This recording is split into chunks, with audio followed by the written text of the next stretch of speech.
check everything. I figured we'd just go down one by one, starting with, I think, Arcana's first, right? No, it's acrobatics. That makes sense. Yeah, and then it would be animal handling, I think. Okay. We can also do it by category. Okay. Oh, that was interesting. Oh. Oh, they just... What? I just got into my account, and they this I've seen this class floating around, but they just released a new class. Oh. Which one? I don't know if I'm pronouncing it right. Is it Pugilist? P-U-G-I-L-I-S-T? What is it? P-U-G-I-L-I-S-T. Pugilist? I've read the word a lot. I've just never... Pugliest. It's like a bare knuckles brawler. Oh, I did see something like that. What's up? What's up? I see people are watching now. Sweet. It's got like 6 subclasses too. Oh, I'm just gonna buy it. You're buying it? Yeah. For what? The entire source book. It's like a $15 That's pretty cool. thing. Yeah, they released it right on the. Yeah. Anything that has to do with classes and stuff, like any new classes, I always that's the one thing I buy. Yeah. Because point your mics at you. Oh. Both of these are the ones. Yeah. Just that way, if you're looking left or right, it's gonna catch you. Yeah. Because they released the new Eberron book too, like with the new Artificer and stuff. That's awesome. So I bought that as well. That's so cool. Yeah, I'm gonna have to buy this. This is interesting because this is.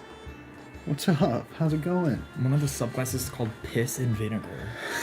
Well, that's like a boxer's term. Yeah, that's like my grandma used to say that when we were young and we were misbehaving. She'd be like, "You're full of piss and vinegar." Yeah, I've heard the phrase a lot. Yeah. I'm just like surprised that they released it. It's fun. Oh, I'm gonna have to. I'm so reading that. Let me make later. sure our audio sounds good. Okay. We can dive into it. Okay. Yeah. Oh, this is so exciting. Sweet. Okay. Let's see if we're balanced even. I might need to crank our audio up. Who knows? Okay. Okay. Oh, dude, this sounds good. Does it? Good. Sounds very good, yeah. Woo.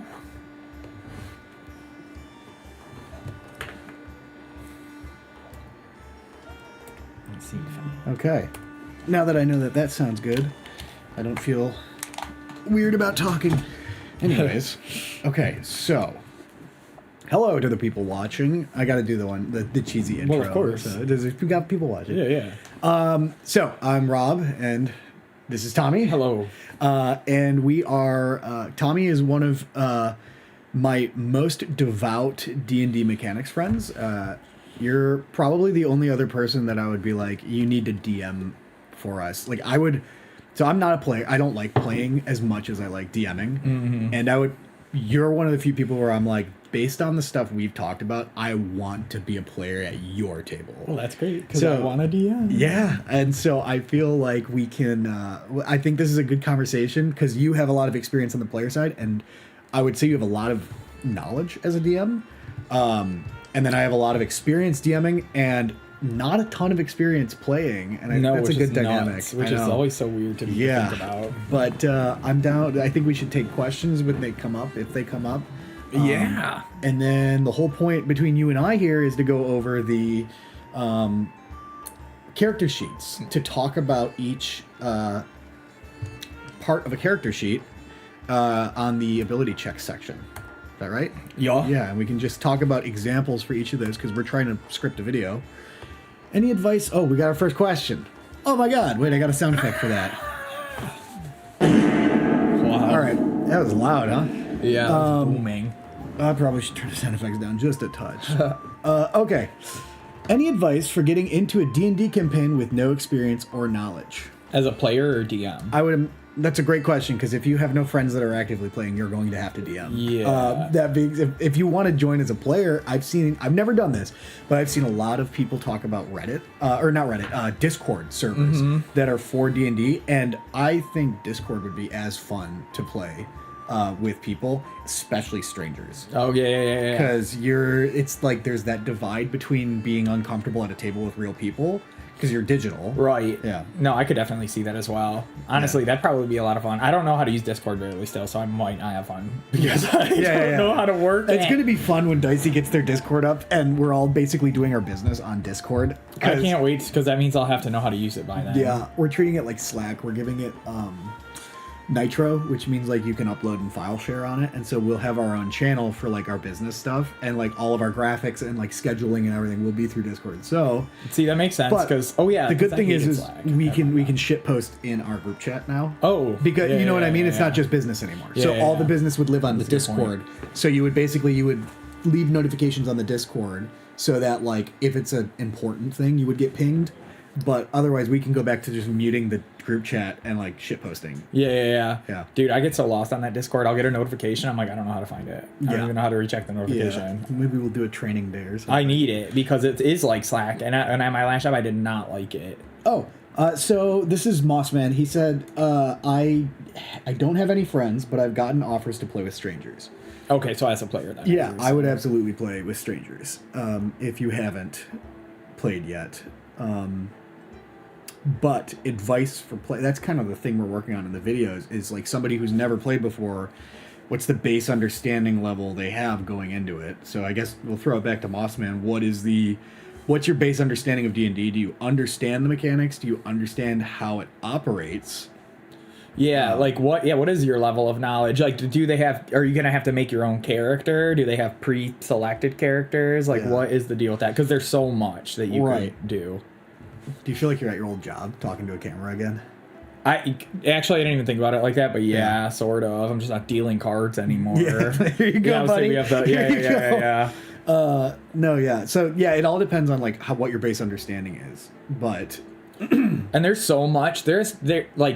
We're going to have a lot of questions for that setup too, because there is so much to do. And so even like, for example, making a character is a big one, but if they have pre-selected characters, that's a huge giant portion you have to worry about. I would say I would start with pre-made characters. I had an anxiety attack the first time I tried to create a character when I was going to play D&D the first time. Before DMing, I was like, oh, there's too much. I don't understand why the big numbers are affecting the little numbers, and I don't know why this number is different, but it seems to... And I used D&D Beyond. Yeah. And it was like auto-filling things, and I'm like, I don't know where it's getting this information. And to me, I like to know why things are like working the way they are. Also, you answer. Oh, okay. I've always wanted to get into it, but I'm almost afraid of embarrassing myself. I understand the basics of D&D, doing my own research, but it's very intimidating. So it depends. I have a whole spiel on that, but no, go ahead. I would say it depends on your group, because I didn't know anything about this game the first time I ever played, which was with Robb. I had no idea what I was doing, and to this day, it's the most memorable session, like one of them, because I had so much fun. It's because cool. By the way, that one shot we ran is revered as the best one shot to run. Period. I can see. It was awesome. Easy to follow and it's fun. And we went way off the rails, completely. Yeah, did not follow the. Yeah, like it's just you just kind of do whatever you want. Like I think that's really. I had the most fun when I didn't know what I was doing. It's just a blast. Like depending on the people you play with too, like there's different kinds of vibes. Like some people are just a little more wacky and fun, and some people are very serious and dramatized about it. Like they want it as like a production. Right. So it's definitely finding the right group. It's like my cousin plays D&D. It's my dad's cousin, so it's like my once removed cousin or something like that. Right. And he described finding a D&D group as walking into the right or wrong bar. Yeah. Like sometimes you walk into a bar and it's like clearly it's not the bar you should be in because just the vibe's not there. Right. And it's the same way with the D&D group. Once you find the vibe that fits, you're like, I could be a regular. Yeah. Also, there's a question from Smeeble, and we'll get to that in a second on Twitch. But my spiel about what I say when people are like, I'm nervous to jump in. It's two things I tell people. And you just heard me talk about this, is the D&D is inherently a vulnerable position to be in when you play that game. You're playing make-believe with other adults. Like it is you are literally being a child again and vulnerably exposing your position of make-believe. So like you have to be willing to be vulnerable and understand that the other people at the table are going to be vulnerable with you. Crucially, the DM. will be the most vulnerable person. And that takes me to my second point is if you're going to have the most fun, that's typically when the DM is the cringiest person at the table. Because if the DM is willing to be cringier than everybody else, then nobody else has to worry about them being cringy. Because they're like, true. I'm not that guy, This you is know? very true. Yeah, that is absolutely my stance on like having a good experience on D&D. Yeah, and also I think really there's like a lot of individual things, but I really do think the most basic thing is like know that you have no idea what's going on. And be okay with it. Like absolutely. And try to do anything you want. Yeah, like okay, here, I'll give you an example. When we first played, like you probably know D20, like a 20-sided die is what you play with. You roll for anything, and that's like the max is 20. So usually when you're in combat, you're just supposed to like roll if you hit them to reduce their hit points. I didn't know any of that. I was like, I want to shoot that guy in his eye, and they're like, okay, like you'd have to roll at least an 18. I'm like, okay, I don't even know what that Right. So I did, and I got it, and I was so hype, and they were like, and that was one of those things on the fly that as a DM, I had encountered that actually before, where someone was like, I want to try something that would like normally be harder or do something out of the ordinary. I'm going to specifically attack a weak point, whatever. And that quickly can become like a meta play. And so I learned you have to control that and tamper that a little bit. But you were a new player, and I'm like, I am not going to punish creative thinking. Like, you are in the right headspace. And so this is crazy because we're talking about something like 3 years ago. I know. That's what I'm saying. It was, but so it also memorable. felt like it was just yesterday. Yeah. But I remember being like, okay, I'm going to on the fly adjust, and I told you like the difficulty score is going up. You can choose to roll that dice, but if you don't hit the higher difficulty, it's not going to work. Right. And you were like, I'm going to choose to do that. And you hit it. Yeah, I'm like, big deal. And then I did it again. I did it and I blinded him. And I was like, I would never do that in a campaign now, but I didn't care. I didn't care if I messed up. I was just trying to have fun. Yeah.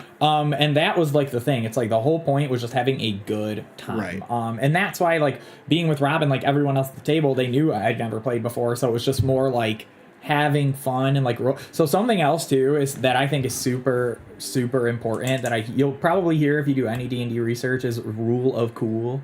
And that is so important because it's like there are things that like might be like against the rules a little bit, but if it's like cool enough or it's going to be fun, really it's cool. Like you kind of bend it a little bit. Yeah. Keeping the vibe proper is so important. Yeah. Or like, so, and something else too, like if you're playing, like, again, knowing that you don't understand the mechanics, you're just going to try it. People are going to correct you. Like, that's the thing. Something else too, because it is so complicated. I've never probably met anybody who knew the rules who so far that was annoyed if you didn't know what they were doing. They were happy to flex their muscles and show you that they know how to fix it. Like, so you're going to be doing somebody else a favor to like hold your hand and walk you through stuff. As far as characters, like if you do, you can do like a pre-selected character for sure. But something else is if you're not, there are certain classes that are a lot easier to use, like for very first time beginners that walk you through and will recommend different skills. Yes. Like for example, like there's a fighter and the subclass champion is known as like one of the easiest starting classes anybody could ever play because all they do is like pretty much instead of having certain skills you need to memorize or know when to use, they just make you better. Like typically to roll a critical you have to roll a 20, they get like 19, 18, 17. It's like they're just making everything you do a little bit easier. Things like rogues are really easy too because you don't have to memorize a bunch of spells. You just know you're probably gonna pick locks or you're gonna try to steal something from somebody. Absolutely. So like making things, most people I know like want to do something like you want to be a wizard or something with magic right away. It is a lot. Yeah. Don't take a spellcasting class. No. Also, I want to jump into Schmeebles. Okay. Not Schmeeble. When you're semi-new but want to make a deep character for your campaign, what is the best way to help I coordinate these deep backstories within a campaign? Talking to your dungeon master for sure. It sounds like Schmeeble might be talking from the point of view of a dungeon master. Is that what the question is? We'll double check here. My prior DM loved to teach more than he loved story writing. Interesting. The same person? Yeah. But this is down the line. Smeeble's asking about as from the perspective of a DM. Oh. So when you're new but want to make a deep character for your campaign as probably an NPC, what's the best way to help coordinate these deep backstories within a campaign? Okay. Like of your player's backstories. Yes. I have, I think, an answer for that. But if you have something that maybe I've done or you've experienced or want to experience, that might be a good way to do it. But I have a method I use. You should say that then. So the method I use is to humanize your character. Okay, in my experience, players will not give a shit about your NPCs until you give them a reason to, and not tell them to. Like, you have to actually, like, humanize these NPCs. Otherwise, they're silly little guys in hats 90% of the time.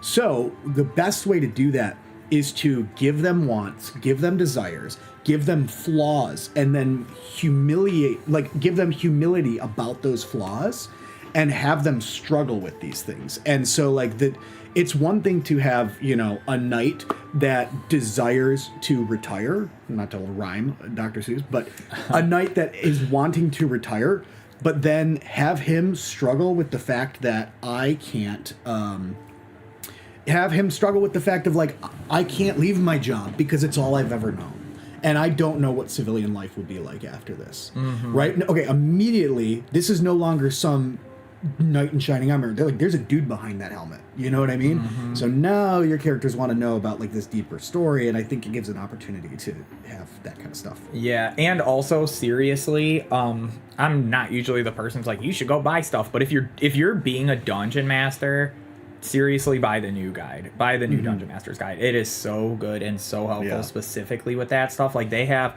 it's like step by step, and I felt like pretty strong on that kind of skill stuff. When I was reading about it, I was like, wow, this is so helpful, because it not only tells you how to make a character, it breaks down into pieces of, like, motivations and flaws and things like that, and they even have random tables you can roll on, and it's just like, if it sounds good, you can just do it. So it's like it puts a great baseline for you to, like, build things together. And not only that, kind of the reverse of when I was like, talk to your DM, talk to your players, see what their stories and motivations are, because you can base a lot of NPCs. I've built my world around some of the stuff you guys wanted. Right. And so it's like, that is going to just help. That's going to help everybody. You're going to know that they're getting what they want, and you are going to have less work to do, because now you're jumping off of base that they'll be interested in. Yeah. So that communication is key for everybody. Yeah, I agree. Mossman made a comment about how they feel embarrassed about being a noob at a new D&D group, and they feel like they would worry about being the new guy treading in other people's territory. Now, I can I think I've never played D&D with a group that hasn't felt like a cult that wants people to join it. I was, you know what I mean? I wasn't gonna say it like that, but yes. Yeah. If you come in as a noob, they're going to do everything they can to make that person want to come back. Yeah, they want to gain members of the cult. Yeah, like, you got to remember, this isn't a business. You're, like, going over to somebody's house. So if you're there, it's because they want you to be. Like, If absolutely. they didn't want you there, you wouldn't be. Like, they wouldn't let anybody invite anybody. Like, right. I think in this context, it's like a local game store. Oh, okay. Still, if it's a game store too, they'll tell you the not other to come thing. back. Yeah, but no, they don't do that, because they want more people to play D&D. Yeah, and also, especially local game stores, that's the safest place to play D&D, because they have, like, a code of ethics that they follow. If you're a problem player and you didn't realize it, they will address that to you with, like, a mediator. Yeah. And be like, hey, you might not have noticed you were doing this, but a lot of the times you're not letting the other players talk. Right. And you'll get, like, 2 or 3 warnings before anything problematic happens. Like, you will definitely know if you're, like, a good-intentioned person. They'll let you know that, like, you've made a mistake if you have. And they'll do it with the guise of, like, I know you didn't mean to do this. You know? Like, and this game's so fun, and it's also silly. Like, I mean, so most people you play with are gonna be super welcoming and comforting, and if they're not you, like, that's their problem. Absolutely. Like, don't let them get to you. Like, they're clearly a problem. Like, they can't even let you play a fantasy make-believe game, right? Yeah, like, right. You know, like, you're worrying about the wrong people. Like, they got way bigger fish to fry. But no, I wouldn't, because it is going to be super clunky. Everyone knows that. And that's, like, kind of what I said to you about people wanting to hold your hand through it is going to make them feel like they're helping. Like, you're probably going to make their whole day. They're going to go home and say, oh, we had a new player and they were struggling, but I helped so much. Da, da, da. Like, so I really wouldn't be too concerned, but really that's why so a lot of it goes down to your character. Like, when you know what you're playing, look at what their skills are, because that's what we were going to talk about anyways. It's like, how the skill checks work in the game. Like, essentially anything you could ever do in the game that you have to roll a check for is already categorized. It will correspond to a category. If my printer's plugged in, I'll print as a character sheet. Oh, cool. Now, so that we can actually like reference it. Yeah. Yeah. And so it will. Your head comes so close to that. You're not I quite. mounted them to be over my head. It just perfectly. Yeah, I've got full confidence. I had a feeling. But yeah, it's. So once you know your characters, again, there's certain skills. Rob's gonna show us, but just for example, like I know I used rogue. They're an easy one. Rogues are sneaky and they steal stuff. So 2 of the skills, one is stealth and one is like sleight of hand. So anytime you're sneaking around and you're like, I want to hide behind this crate so they don't see me, they'll say roll a stealth check.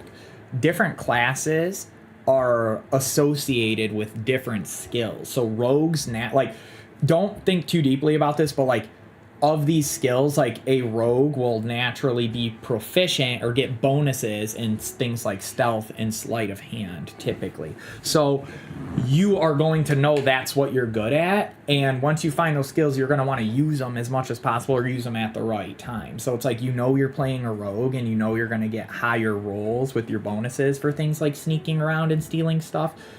Try to play into that. It's like, it's going to help you understand skills more as a whole as well.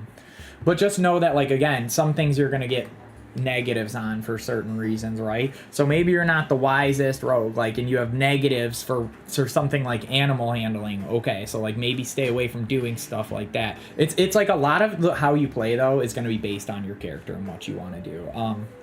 And again, asking for help too is just super. It's like, if you tell somebody right away, like, hey, whether it's like, especially if it's at a game store, and you say, hey, I don't know what I'm doing, I've never played before, they're gonna go out of their way, especially a DM at a game store, to make sure they explain things as they come. That happened to me when I first played with them. They're like, so this is actually how it works. And I'm like, oh, okay, then I'll do that instead. So a lot of it's hypothetical. You'll have to cross the bridges when you come to them, really, but it's pretty safe space typically.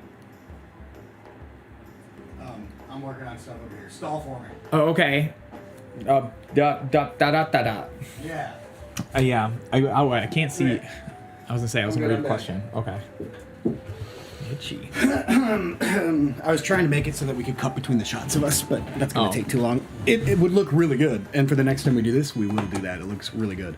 But do you guys offer an opportunity to play in a game with you guys? I understand that is probably a loaded question for a stream. No. Maybe eventually. Maybe one day. I think that would be a fun thing for maybe we do a lottery on the Patreon. I think that'd be dope. I think it'd be so fun. Because I think we would have far too many people wanting to do that and not enough time to do that. Yeah. So that would be a fun thing, I think, down the line for a lotto on the Patreon, where it's like, hey, every, when you join this tier every month, we'll select 5 people out of this or something like that. Yeah. That might be fun. And especially when we gain our footing more as a whole, structure of how campaign, because we might be able to there's a lot that would go into it. I think that'd be super cool to do down the line, but I don't see it anytime soon either. Mossman said, you guys make this sound so easy. I tried to get into a group in high school, and I even made miniatures in Hero Forge for some of them, but they never got back to me. It was pretty upsetting. That is the hardest part about it all. Yeah, you'll see that everywhere. People always say the hardest thing about D&D is finding people to play with. That really is that commit. True. So I heard somebody say, and I live by this now, is that joining D&D should be the same level of commitment if you're serious about it. Not your first time, but when you realize that you like it, should require the same level of commitment as joining an adult sports league. Yeah. In the sense that you tell your friends, sorry, Saturdays are the D&D day. Yeah. Now we have a little bit of flexibility with our group, but it's typically Saturdays. And then it's when we hit a number of people who can't make it, then we look at the opportunities of Friday or Sunday. Yeah. Also, this is an anomaly. If you've seen us play, our group is abnormally large, like literally like triple the size of what a recommended group is. Even if you've seen other popular streams, typically theirs are way bigger than what's recommended. Like even for some of the most experienced, best DMs that you'll see, they don't like playing with groups larger than 3 players. 3 to 4 is the sweet spot, and 3 I've read is specifically where people like to cut it off. So you see us having like 9 to maybe 10 people at a table is crazy. So it makes it seem like you have to have all these people involved. If you can find 3 other people to play, that is going to be way easier. So think about that too. We've played before where it was two of us, and it was so fun. It's really intimate. Like, it's a cool experience. Yes, like you get to, and it's like less pressure and stuff too. You get more screen time, I guess, like more opportunity to ask questions you wouldn't. Yes, and like play, like you a lot less waiting. So you literally find 2 other people to play, especially if none of you know what you're doing, and then one of you DMs. Like, it is super cool. And seriously, if you're gonna, like, the Dungeon Master's Guide, well, the new one is so good. I didn't even finish reading it, and I was blown away. It is so helpful, and it more helpful than I could have even imagined. And I'm obsessed with this stuff. So highly recommend it. To walk you through a lot of stuff, and there are even sample adventures and stuff right in there that you can just kind of walk through with people as like training wheels. Yeah. Yeah, and that'll be really fun too. Yeah. I've seen people that can play D&D, like couples that play D&D with each other one-on-one. Oh, yeah. That's super cool and like a really creative way to play. There's also like single player mechanics you can use. There are some books. I was going to bring it up actually, and I didn't because I don't remember where I saw it, but I do have them saved somewhere. I'll bring it up at some point. But there are books. I recently released some solo adventure books to where I feel like it might even be kind of like a choose your own ending type thing. I think that's basically what it is. To pass, and you just buy the book and you can play. And that would be, I don't know how good they are. Again, I haven't done enough research, but if you do that, that would be a good way to break into it and like kind of warm yourself up. Like, because it is kind of trial by fire as with most things. But if you are that stressed about it, look into one of the solo adventures, because that'll at least give you an understanding of the play and what it's like. And it'll be relaxing. Like, it'll be fun. I actually was thinking about getting one myself anyways, just to test it out and just do it when nobody else wants to play. So yeah, if I check one out too, I'll definitely bring up how good it was or not. Yeah. They just printed, so we can go through. I'll grab them. I feel like we can just start by describing each of these. Here you go. Thank you. So, I figured for anybody who hasn't played D&D, for the 14,000 people watching right now, I'm kidding. It's not. I'm like, right. I'm going to throw up. It's, okay, so we could start with, like, acrobatics. Yeah. That's crazy. Acrobatics is first. Okay. Acrobatics is, what's the, do you want to, like, pull up the actual definition? And then we can talk about, like, how that would be used, and how, because you told me about, like, studying different ways to use it, like how you can substitute things. So that'd be fun. We could talk about. So one thing too, just to touch on, is there are 18 like individual skills, right? But there are technically 6 overarching skills that branch off too. So there's strength, dexterity, constitution, intelligence, wisdom, and charisma. And each of those, other than constitution, you won't see any of these 18 skills to constitution. That pretty much essentially is like hit points and stuff like that. But the other 5, it's like a branch.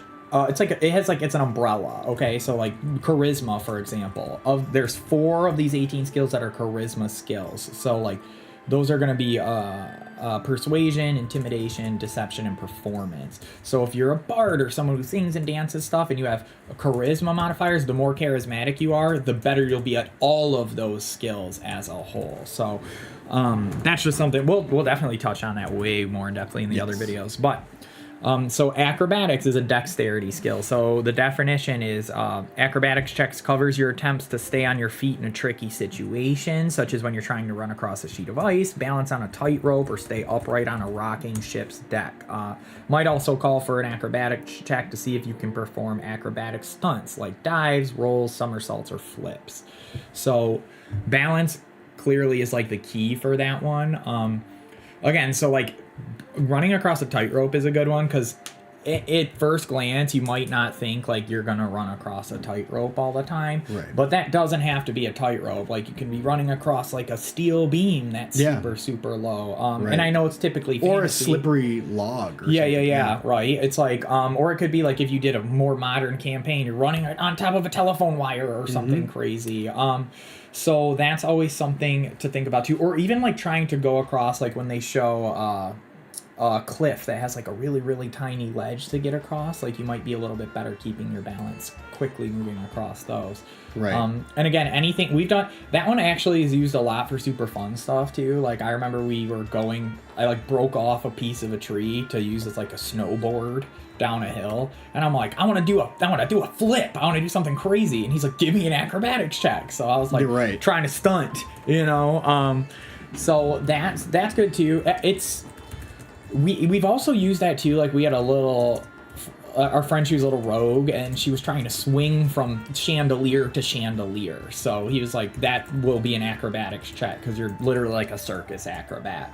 So again, and that's what I brought up earlier, knowing what skills you're good at is honestly, I think of just basing your entire personality and play style as a new player, especially even experienced players, like, because it helps with the role play, but it helps you a lot. Like you can still do other stuff, but if you know like you're super acrobatic, again, you're going to be way more likely to see a chandelier and be like, I want to swing off of that across this hole in the ground or something like that just opened up in the pit of the ballroom. So knowing that, like your skills, just like real life, that's going to be super helpful. So looking across again, what kind of character you want to be, that's actually going to help figure out how to get going too.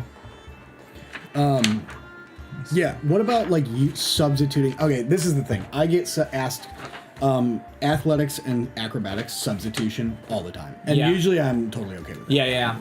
If it makes sense, like for example, when I was talking about those like umbrella terms, like acrobatics is a dexterity skill, and athletics is actually the only one of the 18 that's a strength skill. So typically, athletics is going to be anything that has to do with swimming or climbing or just brute forcing something. So there are certain times like you might be able to switch it out. Like again, it encompasses climbing as well, but one that we see a lot is like people might be able to convince you like, can I use acrobatics instead? Like because if you think about it, right, like you're climbing, like if you use it strength, you're like a rock climber, so you're going to be climbing like that. But if you ever seen like American Ninja Warrior, when they run up like a wall, like they run up a ramp straight up, that's a lot more acrobatic than I would say it is strength. So it's like if you're like, I want to try to run really fast and like catch my thing, it's like, can I use acrobatics instead? A lot of times your DM might do the work for you, but sometimes if he's like Rob, if he had in his head like, no, like you're climbing a rock wall, they might not be able to envision why you want to sub that skill out, so they'll say no. But if you say, I want to try to like jump on, if you're specific with it. Yup. So for example, on the Lizard Folk campaign, Sienna, I made you guys roll athletics checks. Acrobatics checks because the boat was tipping you guys around. And Sienna was like, can I do acrobatics? And I was like, okay, because I think that's very similar. Or athletics. Yeah. And I'm like, that's very similar. And Sienna goes like, because I am a lizard folk, I have sticky fingers, can I like stick onto the side of the wall? And I'm like, great explanation. Roll with advantage. Specifically, that one's a good one too, because I'll just pull it up. So it says athletics. The definition is covers difficult situations you encounter while climbing, jumping, or swimming. Examples are you attempt to climb a sheer or slippery cliff, avoid hazards while scaling a wall, or cling to a surface while something is trying to knock you off. Oh, there you go. Yeah, so that I was like, as soon as you said that, I'm like, that's actually perfect. Yeah. So that's another reason knowing what your skills are, because she knew athletics literally did that. She was able to bring up it as a substitute.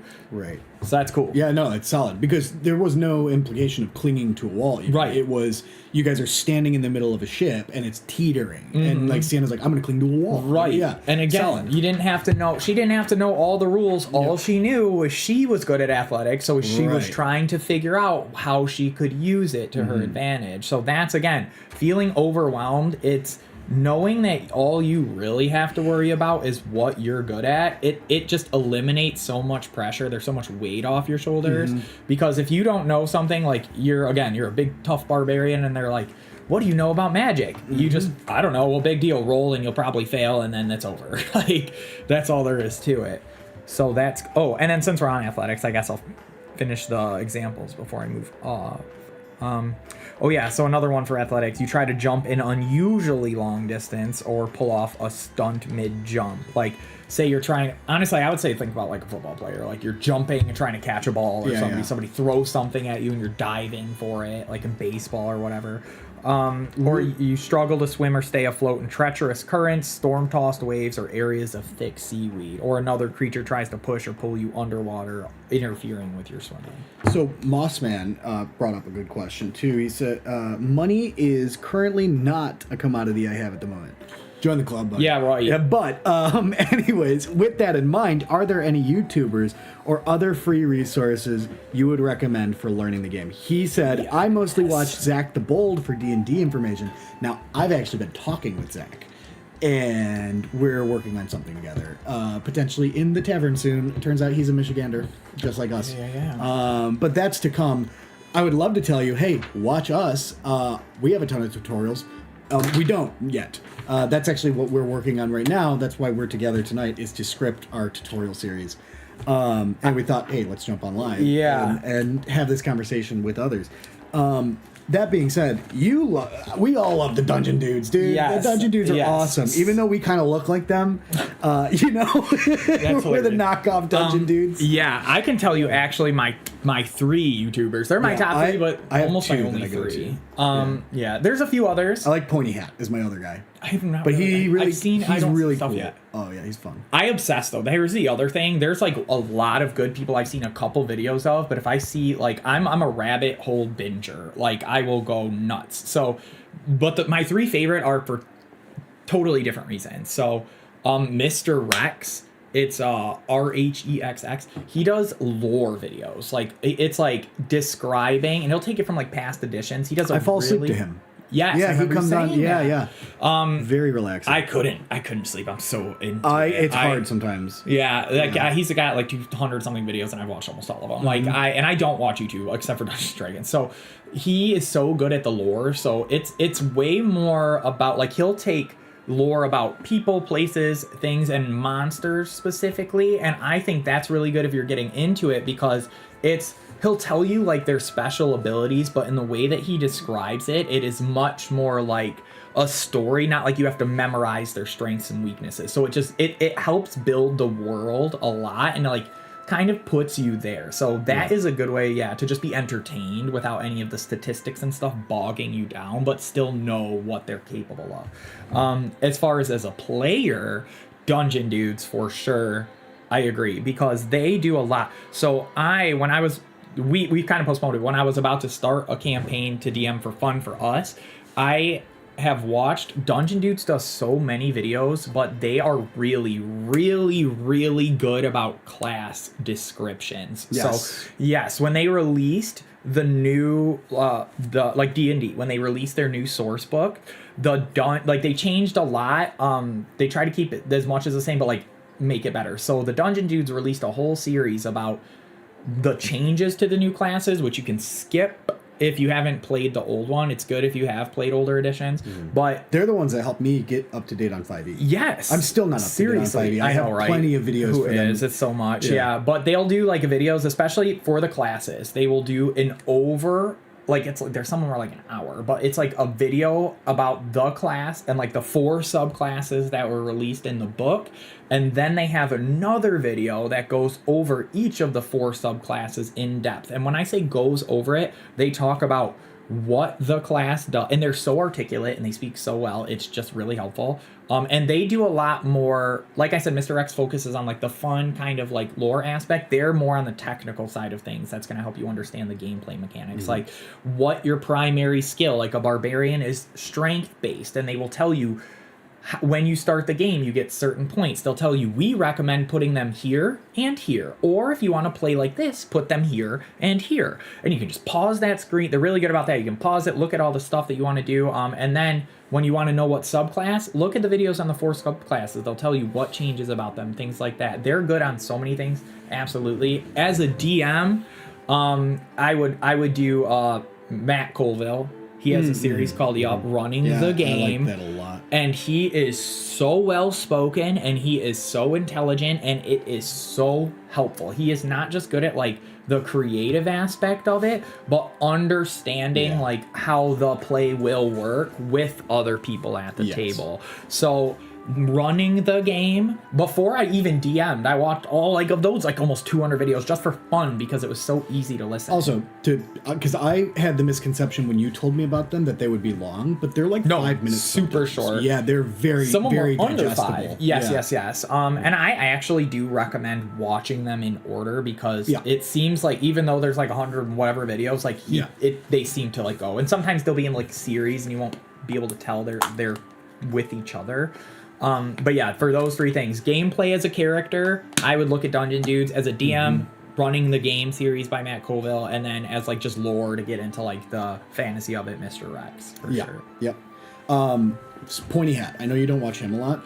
The reason I like Pointy Hat is because he's just as much for the DMs as he is for the players, because he does both. He plays and he DMs. And what's really cool is when he gets every one of his episodes, when he does a class breakdown, he at the end goes, here's how we can improve this class. And he basically like makes up a subclass, like creates a subclass. And because he DMs, he's making them with basically like the universal permission of DMs to be like, yeah, that's not broken. Like that's actually a really solid way to play that's not broken. And it's a really good opportunity for new players to understand what they can change and what they can't change and the creative agency they have within their characters. And also to understand what does and doesn't break the game. So it's really effective at that. Seems, Yeah. Anyways, we should probably jump back into our... Yes. How many of you use a signature NPC in all of your games that are either the same or cloned? Gimmish the Talented is one that has transferred over. Who's that? Gimmish the Talented. He was in this one. Was that his name? Yes, it is the halfling performer that's typically in a tavern. Oh, okay. And he's kind of sleazy. And I know. He's got like I remember a weaselly already. voice. I talked to him, I think. Yeah. And Jeremy knows him from a previous campaign too. Jeremy loves him. Gimmish the Talented is sort of a celebrity, and that's why it makes sense for him to jump campaign to campaign. That's hilarious. And in my mind is like he could transcend time in the sense that like it is a mantle that can be taken up in the same way that like, you know, I don't know. I can't really, like Ronald McDonald. Yeah. You know what I mean? It's not always the same guy, but it is. Like, And also, I've only played 2 campaigns with Robb. So I haven't had a big experience to see a lot of reasons. He was in the last campaign before you joined. Right, I was just saying, we came in at the end. Actually, it was funny because my friend invited, our mutual friend, it was the one who invited me over and was like, hey, we're about to fight the final boss. If you guys, I know it's a weird time to jump in, but we need 2 people. And then we played for 7 months. Like, it took us that long. And I don't even think we were trying to take that long. It was going to wrap up, but then we had new players join. And I'm like, well, we got to get them up to speed. And then we just went in the dungeon, and it was fun, but it was like, it just took so long. But it was awesome. It was super cool. Yeah. We should jump into that. Next up, animal handling. I know this was like almost a point of contention with us. Yeah, I love animal handling. I think it's so interesting. It doesn't come up a ton always in everybody's campaign, but I think it's super cool. I feel like it's sort of the, no pun intended, a one-trick pony. But that one trick is very effective when you need it. I also think people oftentimes confuse animal handling with just, I'm a druid. Yes. And you're not. You know what I mean? Like, anybody sees animal handling and it's like, oh, the fighter can be a druid and like go be friends with horsies. Like, not really. It's more along the lines of like, I think it's again up to the DM to make sure that it feels right.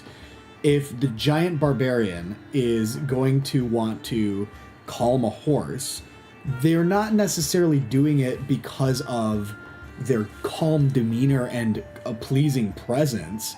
It's up to the DM to be like, your animal, if you roll high on animal handling as a barbarian approaching this horse, it's because you smell like crackers, buddy. Or you have crackers in your pocket. Yeah, you know what I mean? Yeah. Like, or it's like, because you even think about it like this. Have you ever seen a dog trainer? They're not nice. They're not nice. Yeah. They are not nice at all. They're like, hey, hey.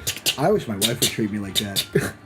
It's funny. But yeah, when they're training like show dogs and stuff like that, or even just like behavioral training, they're not nice. They just understand, like, it's like the psychology of the animal. So that's another way. Even we're talking about barbarians. It's like, you want to say that, you could, like, you had a cracker in your pocket, or you could be like, yeah, you're just like, your presence was so like dominating that they are like doing what you say. So there's ways that you can play that too. But the official definition is when there's any question whether you can calm down a domesticated animal, keep a mount from getting spooked, or intuit an animal's intentions. Do I have a horse on here? I have this.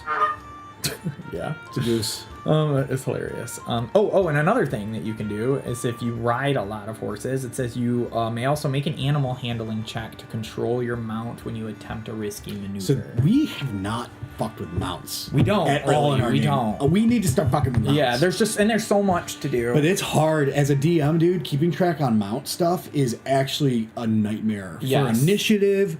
So do you know about like the game break you can do with mounts, in the sense the way it's scripted in the rules is mounts have, and I might get this wrong, someone can hold me accountable for this, mounts have their own initiative, whether they are like, that changes whether they've been mounted or dismount. It's something like that. It Meaning, is something weird. If you follow the rules, you can have your mount take a turn, approach you, get on the mount, use your initiative on the mount, do your attack, dismount, and then have your mount attack.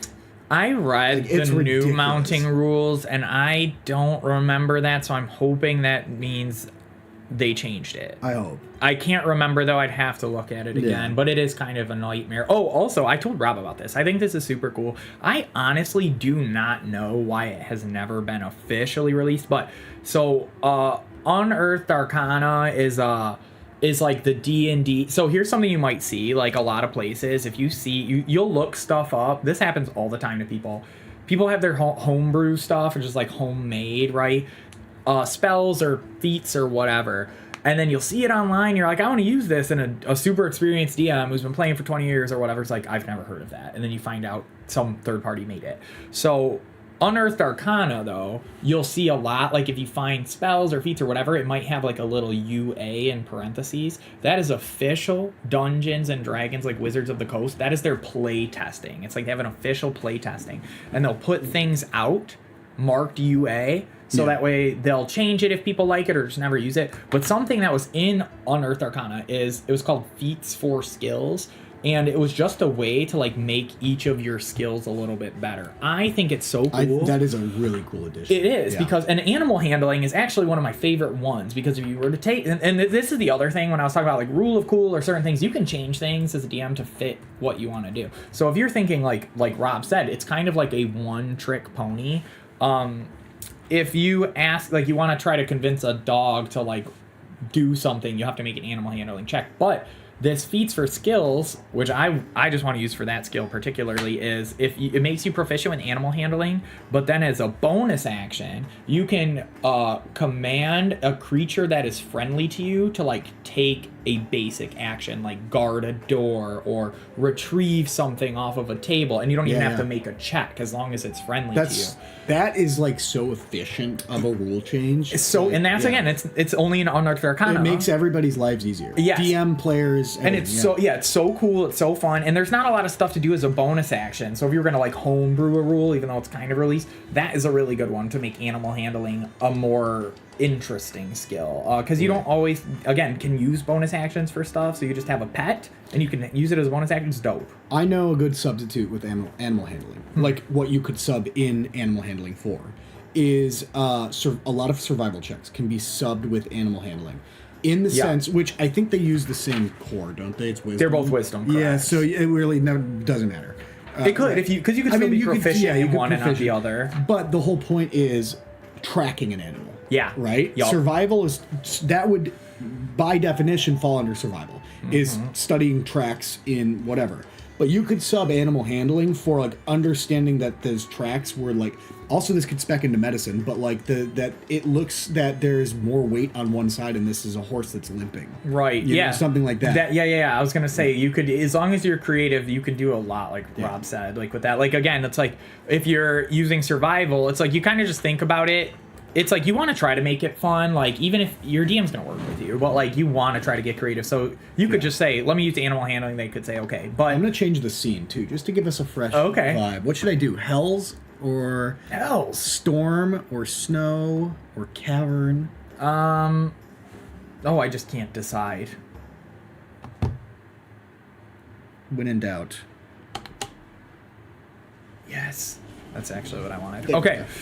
So, but like you can make it fun, right? So survival does specifically, we'll read it, but it's like following tracks is one of them. But say, again, you're not great at survival and you're like, okay, so I'm not going to use animal handling to follow tracks, but I can say, based on my experience with animals, I can figure out like what kind of tracks these are and also where they could be going based on what I know about animals. Like, no, I can't follow the tracks, but I see it's going towards the mountains, like, I know bears, it's getting cold, they might have started to hibernate. That's why they're going that way. So that's when you can use your animal over survival. You could kind of probably do that for survival, but that's an example of how to like make your skill fit into the check you're trying to do. Yeah, they like the change, by the way. The fiery hells, It's definitely more appealing. It makes me feel warmer. So it really is making me feeling warmer. Yeah. I'm down to switch it to snow if you get too hot. No.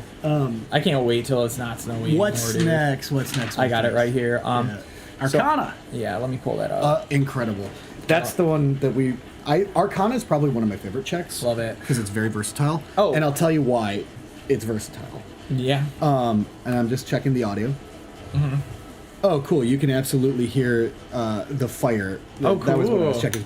Anyways, the reason it's so versatile is because no matter who's playing or when you're playing, someone inevitably tries to use shape water to fill someone's lungs. Yeah. Like every time, right? Like they try to do something like crazy like that. I want to use prestidigitate to blind this guy. Mm-hmm. I want to cover his eyes with a waxy film. Like, right, little things that are like, well, that's kind of broken, right? Yeah. And technically, in the rules, you should not be doing, you should not be making damage spells, like having a spell capable of doing damage where you could not.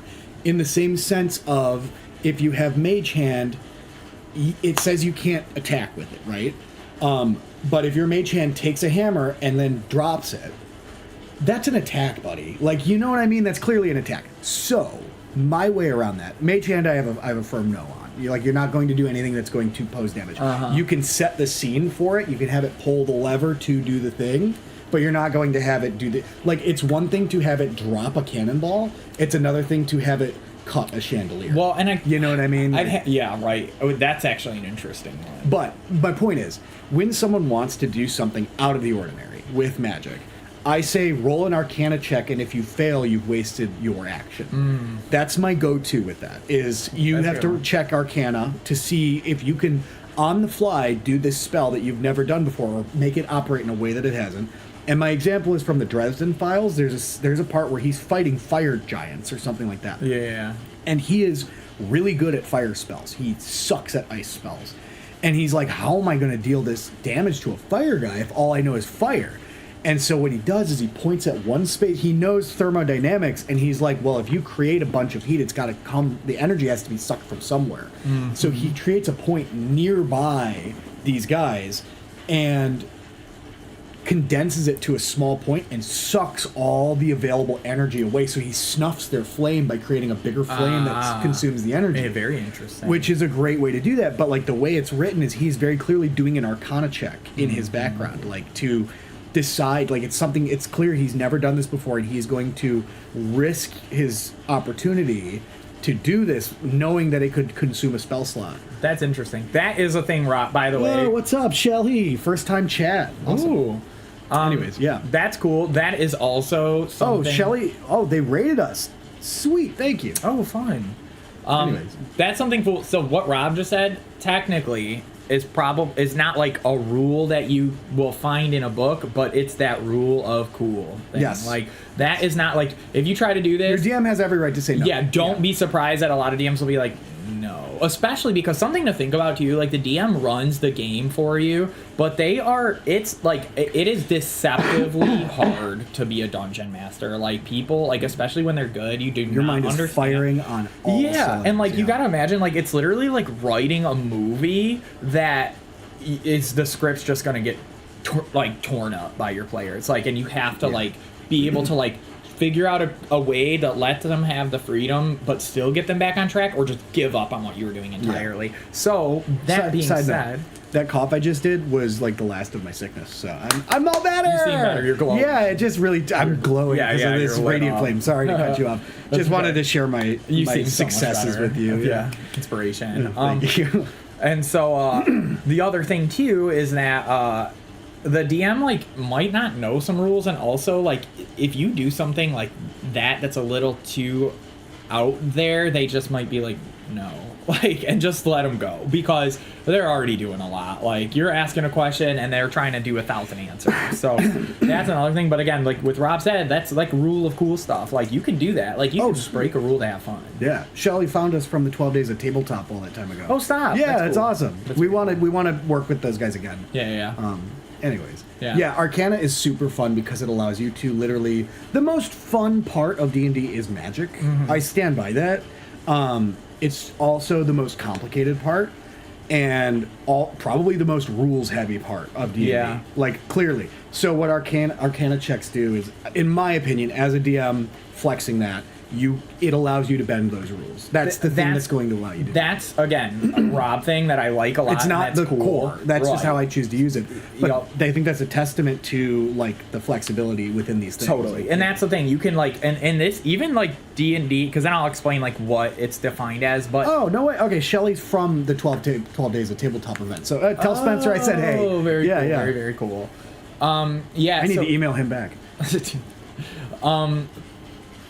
Sorry, that's great. I totally got like. It's okay. I blacked out. Yeah, it's been well,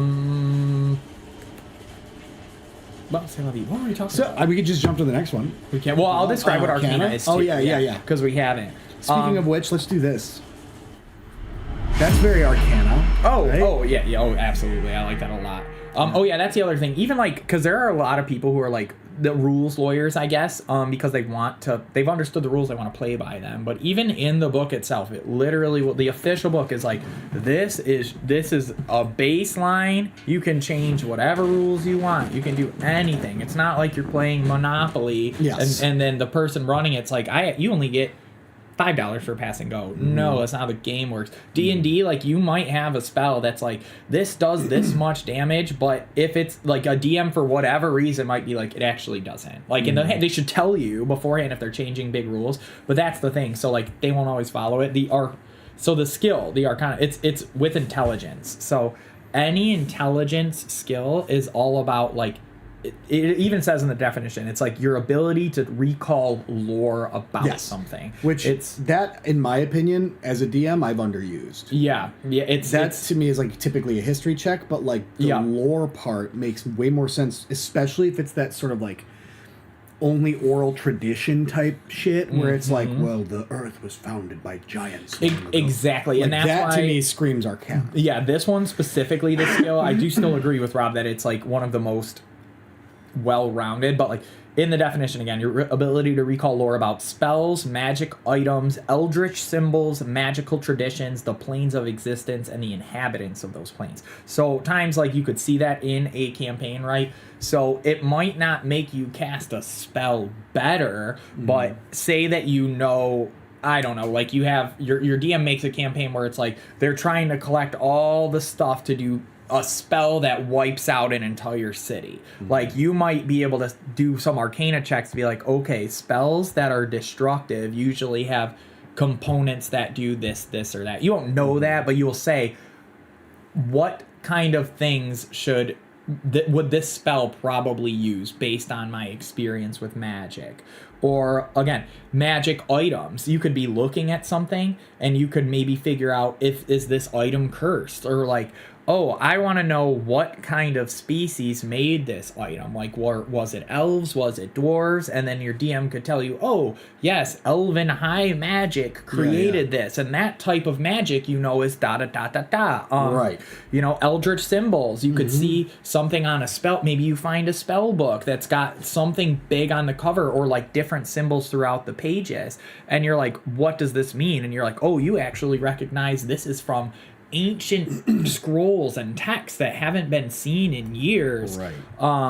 Magical traditions is like, it could be things like like using runes for magic, or like if there's, I don't know, some kind of like step by step you need to do to like prep a spell or get it ready. Like again, it could be like someone's about to cast a really big spell. You'll know how long does it take to cast that spell. Like, are there certain things that need to be done that we can prevent? And then planes of existence is because there's different planes and stuff. That's an important one. Yeah. But there's like elemental planes, there's outer planes, inner planes, all these things. And so I would say if you want to understand the elements at their core better too, an Arcana check is probably a good one. You could do that. You could do that. I could see you doing like, and that's one of those ones where I feel like people could make an argument. They could do Arcana, they could do Nature, and it's like if you could make a good enough argument for any of those, I think that would be great. A good question just came through too from Dodgin Dips, and I would love to hear what you think, because I've done this a lot with you guys as players, and you've called it out as a player, being like, I think we could do better here. And I want to know what you think. Okay. As a DM, from a DM's perspective. Okay. When it comes to you planning something, but the characters do something completely to avoid it, do you just keep a backup, or what do you do?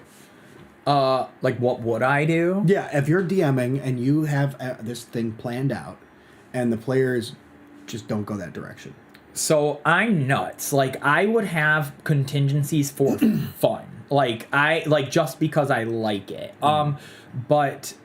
And also knowing, like, again, we have a huge group and they're kind of chaotic, so plan for that. Like, it's going to happen, but if we know that our group is just kind of out there sometimes, plan for that. You just should plan for that. And really, it's like, if you only have so much time, instead of spending 2 hours on one option, spend an hour on 2 options, or like split it like a half hour on 4, like just something enough to where it's like you are not thrown off by doing this, because D&D, even when you plan it, this is the number one thing I've seen when I was looking to DM. They're like, do not try to write a book. It plan for improv. Like, you plan to be thrown off course. Like, so the more you can prep to be flexible, the better. Because if you say instead of, you could have spent 2 hours, like I said, on one big great thing. If they go another direction, you have nothing planned, you're going to be stressed. It might stress out the table, things like that. If you only put a half hour into 4 different things, you won't have the big crazy story. But guess what? Clearly these players are going to be doing things you didn't expect anyways. So they'll tell more of the story for you. You're just kind of feeding off their energy and giving them a little bit. That's another thing that I've heard DMs say, is like, when that specifically happens, when they go off course, you kind of silently like hand the ball to the players. Like, you let them run it a little bit. I've had times where I barely talk. That's exactly what I was going to say next. Because I'm like, I don't have to plan, because they're going to do whatever they do. Like, and it's like, I'm literally doing nothing this session, and that's great. But here's what I do to make sure of that. I plan, first of all, start with a full understanding of your world. Start by understanding your world's politics, your world's generalized locations. And if there's like an inciting event that's happening and the players don't experience that, it is still happening. It is still happening whether the players are experiencing that or not. At some point, they're going to experience the backlash from that. You know what I mean? Yeah. So my way that I say it is, after you understand your world, plan for events, not places or people. So what I mean by that is, like, I know no matter where these players are going to go, an organization will be abducting the king today. And if they're in the city, great. If they're not, they're going to return and find out what happened, aren't they? And I know where the king's going. I know where they're taking the king, right? That's the things I'm planning for. But if the players happen to be in the city on that day and they can intercept the king being kidnapped, they're going to capture the people. Go, where are you taking the king? Well, guess what? I know where the king's going to go. Right. Now, if they're doing something else in La La Land, I have these tabled experiences that I have. I have these tabled experiences where it's like it can be sort of inserted anywhere, right? Maybe there's a merchant that needs help finding his lost daughter. That could be in the middle of the road. That could be in the city they're in. That could be in the direction behind the mountain they're going at. Like, you know what I mean? It could be halfway up the mountain. That's like a non-temporal way to insert something anywhere, so that when they felt like they did something, and I know I try to make every little thing tie back into the larger world. So like if his daughter's missing, he could be like, yeah, she's been abducted, and there's been a lot of kidnappings lately. Have you known that? And it turns out his daughter wasn't kidnapped. She was just wandering off. But now the group knows there's been a lot of kidnappings lately. So then when they return to the city, and the king's been kidnapped, oh my God, there are a lot of kidnappings. Yeah. You know what I mean? And it's all tied back to this group. That's a good way to do it. Another thing is too, because we're also talking about a lot of prep work. But Oh, what's up, Paul? again, say your session is tomorrow night. You don't have time to do what we're talking about. So a couple other things you can do. Like, let's say you had the plan like for the final battle, and you're like, you made sure they know that to the north is where you're supposed to go for the final battle. Yeah. And they just aren't ready. They just don't want to. They're not in the mood. And they're like, I want to go south. Yeah. And you're like, what? Like, I didn't even know. Like, this wasn't even. So, something that I feel like would be super helpful that I've kind of heard little things like this, it would be like, just ask them why. Why are you going in the opposite direction? Like, I would say that, like, they're like, okay, so we know the final battle's there. What are you looking for out here? And they'll probably tell you, like, I just want an adventure. Like, I'm trying to go shopping. Like, I want to do this. Like, I just want this. Yeah. You can kind of, again, feed off of that. It's too late to figure it out. They're derailing it. Okay, well, you're just going to have to match. Okay, cool. You want to go shopping? Well, luckily, there's markets in this book that I have, and I'm going to tell you what they have. And you just kind of, like, play along with what they're doing. They might just be like, I want to fight something. Okay, well, like, you look through your monster manual or whatever real quick. You see what kind of monsters there are. Just put a battle together real quick. Right. Like, alternatively, like, Dodgen said, like, oh, so you can inadvertently steer them back to where they're supposed to be. You can. And, like, that's absolutely a tool in the belt where it's like they could be headed towards the mountain, and it's like they weren't supposed to go towards the mountain. They were supposed to go towards the orc hideout. But what if, like, the whole purpose the orc hideout was serving was for them to figure out that there's a larger cabal? And I'm just going to put that larger cabal at the mountain. We can skip the orc hideout. That's, yeah, you can do that. And now they felt like they were supposed to do that from the start. The world feels tailor-made to them, and they made the right choice. They feel rewarded. Yeah, or say that you had, like, different factions and stuff. You could be, that they know about in your campaign. They could be going in a certain direction. You're like, oh, well, the green faction, you find they have their encampment here right now. Like, and there are, like, 100 soldiers. You can either try to get through them when you know you're on their turf, or you can maybe explore a different direction. You can still run the fight, but they know that they'll probably die there, so they'll probably turn around. You can make it fun like that too, and again, incorporate elements of your story. And it's tough because Rob said you can turn them back, but there's a term called railroading that it's like walking a fine line. It's very taboo. Yes, it's like, well, it is, but it isn't. Yeah. Yes, it's like it depends. If it's done well, it's not that big of a deal. But if it's badly done, like taking away player agency, that's a huge deal. People don't like because they're not going to have fun. They're trying to be creative. So if like you want, they're like, I want to go this way, and you're like, oh well, the bridge is now broken for some reason. Somebody must have made it explode. I don't know how. Yep. You're like, okay, I guess we'll go the other way. Right. So they just don't feel like they have a choice anymore, which sucks. Sometimes in life you don't, but when you're playing a game, you should. So that's another thing. So we are rapidly approaching our designated timeline for this. So I think what would be best is we could both pick one more that's maybe a personal favorite of ours. Of skills? Yeah, like a skill check. And if another question pops up, I'm kind of making time in my head for that. Okay. Let's see. But I can go first because I have one off the dome that I know I like. Sleight of hands. Absolute favorite of mine. Because it is so versatile. And it's like, it can do anything from picking a lock to shuffling cards and like hiding things. Like, so, okay. Part of the reason I like sleight of hand so much is because my dad was a magician when I was growing up, and he taught me like sleight of hand magic. So misdirection is everything. Like when when I was like 6 years old, my dad was like, "Oh shit, misdirection." What if I came up and my beard was gone? Like misdirection is everything. So you take it and then you make it disappear, right? Wow. So like it's literally all misdirection. The cool thing is okay, cool. That looked good on camera. There was a slight delay, so I'm like, I get to watch that in real time. That was convincing. And you could like grab things behind people's ears and shit like that. And so misdirection is everything. Sleight of hand is the basis of that. And I love that because it literally is sleight of hand is magic for non-mages in that sense. Absolutely. It's magic for you and I, quite literally. That's how most magic tricks are done.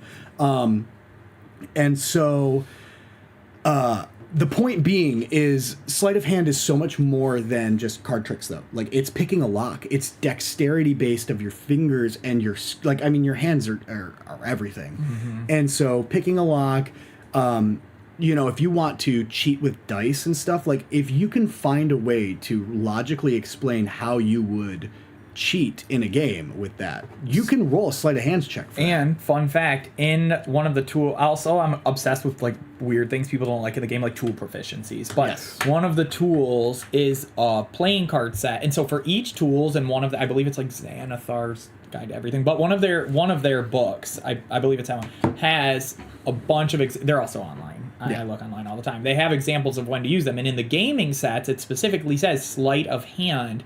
You can couple this skill with a gaming set to cheat, like whether it's altering a die roll or palming cards or things like that. So, yeah, absolutely. Yeah. That's a really, really good one. But it also is like, even more than that, like, let's say you want to tie somebody up, right? You could easily make that a survival check, or you could make that a sleight of hands check. Like, I want to restrain this guy who's unconscious. Okay, roll a sleight of hands check. I rolled an 11. Okay, we'll see how this goes. Right. You know what I mean? Like, that's cool. Like, that's a fun... You don't know. Is that good? You Is might that even bad? be able to roll that for like wiggling out of restraints too. Yeah, absolutely. Actually. Escape is a whole other part of it. That's why I love sleight of hand. It is one of the ones I find that I'm using the checks most when people are being creative, or at least I'm using that check when people are at their most creative. Also, we haven't mentioned this, but pickpocketing is like one of the big ones from that one. Oh yeah, absolutely. Yeah, or planting things on someone else. Yeah. Those are all really good ones. I like it a lot. What about you? Do you have a Yeah, I love persuasion and perception, but honestly one that so there's insight is a really interesting skill that a lot of times I thought for a while, and I know a lot of people do too, it's like that one is also kind of like a one-trick pony, but it doesn't have to be. So the definition of insight, this is a wisdom skill too, and we'll touch on this in videos, but like intelligence and wisdom are two different categories here. In a nutshell, intelligence is like it's like book smart, and then it's like wisdom street smart. It's kind of like vibe, like understanding something versus like a general vibe or a feeling. So insight is a wisdom check.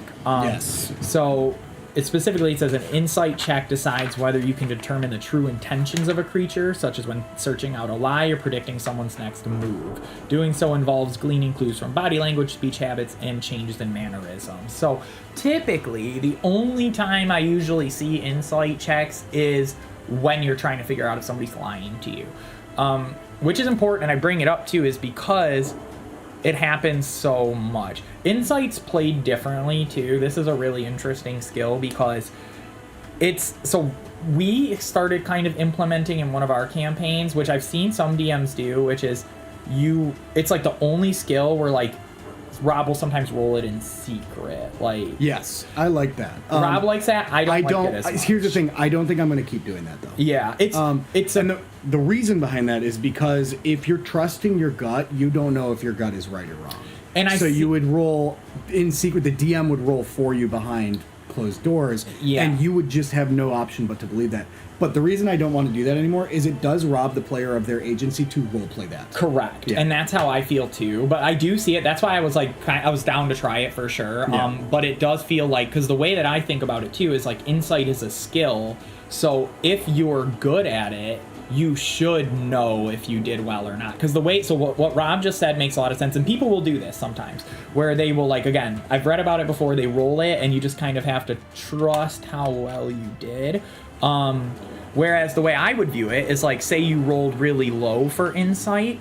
Kind of with the tactic way Rob does it, it's like you rolled low, but you think you did pretty well. Whereas if I were to like roll my own insight and I rolled very low, I would not see it as like me gaining the wrong information. It would be like, I just can't read this person, whether I'm in my own head or they're not showing me anything. So it's like, that you're not able to glean any information with a failed roll. Like that's how I feel like in real life. Like if I'm like trying to catch somebody's vibe and I leave, I'm like, I just cannot, I don't know, dude. I was trying to study them, but they're like very stone-faced, whatever. So that's a cool one. So that's going to be the main one with insight, is again, seeing if somebody, not just lying to you, or but if like maybe withholding information. But I like Adam's this. here.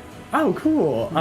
But I like insight because you can use that a little bit more creatively if you wanted to. So like, for example, in the definition, it talks about predicting someone's next move.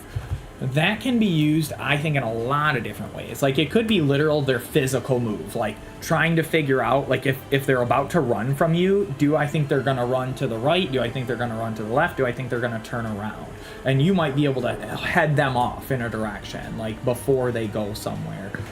You could be like, are they going to run? I'm going to see what they're going to do. And then you roll super high on your insight. The DM could say, you can tell they're about to run, and it looks like they're about to run to the back wall because you see a sword hanging on it, and you can tell they want to fight. So you could take your action to run ahead of them and cut them off. It could also be like predicting their next move, and like maybe you're approaching a king or a queen who is like a tyrant or is just doing a bad job, but they have a child who is of age to rule and seems like they'd be better. So you might, by predicting their next move, it's like, what is this ruler going to do if I suggest that their child should take up the mantle of ruler? Are they going to freak out and kill us? Right. Or are they going to be receptive to it? Another one, like again, predicting somebody's next move, I can't remember, I wrote a couple down, was, I was thinking about it, it's like, you might be trying to manipulate someone. You might be trying to rage bait them for real, like, and get them off their guard. It's like, how do I think they're going to respond if I say this? Are they going to get angry enough that I think my friend can sneak behind them? Like, you know, it's like you can really figure out, like, it's at its core understanding somebody's personality. So there's a lot of fun ways that you could use that if you think about it too. I also think it's a good way to gain like insight into your, because again, there's a distinct difference between the players and the characters. It's a good way to gain insight into your character's view and background on things. Meaning, if your character has been a seasoned adventurer and you're wandering into a cave, you can ask your DM being like, I've done this quite a few times. Do I feel like something's off about this cave? Yes. And absolutely. then the DM can be like, yes, in your course of action, you roll, you recall caves not having ever been this clean before. Why is this cave specifically cleaner than the others? Yeah. Something seems off about this. Yeah, that could and be. then they're like, I want to use investigation to look for traps. Yes. Boom. Right. Like, honestly, that's a really good one. Yeah. Like, again, making, like, a reason for it. Oh, and then another one. Michael's watching. Oh, hi. So another one I was going to say for insight, too, which I've never really seen a lot of these examples used, but it's like, again, you look to see if someone's, like, telling you the truth, but you could also use it to see if they're, like, lying to themselves, right? Like, because you could say, is this person telling me the truth about da-da-da? And you could be like, yeah, you can tell that they mean it with every soul in their being, or every fiber of their being, and it's because they are, like, convincing themselves, like, maybe the bad guy's a good guy, like this is their spouse or their family member or their best friend, so they're like, oh, they'd never do anything to hurt you. But you're like, if you're thinking about it, it's like, I actually want to use my insight to see if he really seems to believe this, or if he seems a little delusional or like deluded to what this other person's doing. You're like, actually, you can tell, like, they believe it, but it almost seems like there's something not there that they're not piecing together. So you could, again, that is one of the skills I wanted to bring up because I was just thinking about it even today. Like, it seems very like only one thing you could really do with it, but it's got so many avenues. And that's what's fun about thinking about the skills. You could just think to yourself, what would I do with this, even in real life? And that makes it so much fun. And that's the kind of stuff, like I just told Rob, I like it, but my least favorite part about playing D&D typically is the role play. It's this kind of stuff. I like figuring out Mechanics. the mechanics and how they would operate in the real world. That's super fun to me. So I'm excited to talk more about them. When we have more time, we will. Yeah. I feel like we should wrap it here because we're on a roll, and but it's 11:30. Can you believe that? We've been talking for 90 minutes. Wow, that's a long time. You're a natural, by the way. I just want to point that out. I I want to say that talking. publicly. You're a natural guy. You're good. Thanks, dude. Yeah, absolutely. Michael said hi, by the way. Hi. With a bunch of eyes. See you soon. Anyways, yeah, we'll wrap it up here. So, like I said, I'm Rob. Tommy. Yeah, thank you guys for watching. If you did glean anything good from this, absolutely check us out on Patreon. We're going to have a lot more things coming out there, especially access to our episodes early. And then when we get our tutorial series running as well, we're going to launch them on the Patreon early to patrons, so people can get access to that stuff quicker than others. Also, tutorial-wise, if you ever want to build a studio like this or learn more about like the tutorial stuff, that's also on the Patreon. Tutorials are always going to be free. So. All right. And without further ado, I think that does it. Stay dicey. Oh, that didn't work. Oh, it's so awkward. Now I have to walk over there and end the stream. Oh, that is hilarious. Oh, God. Okay. Stay dicey either way, buddy. Okay. Now I gotta go all the way over here and act like a cock. Oh, that's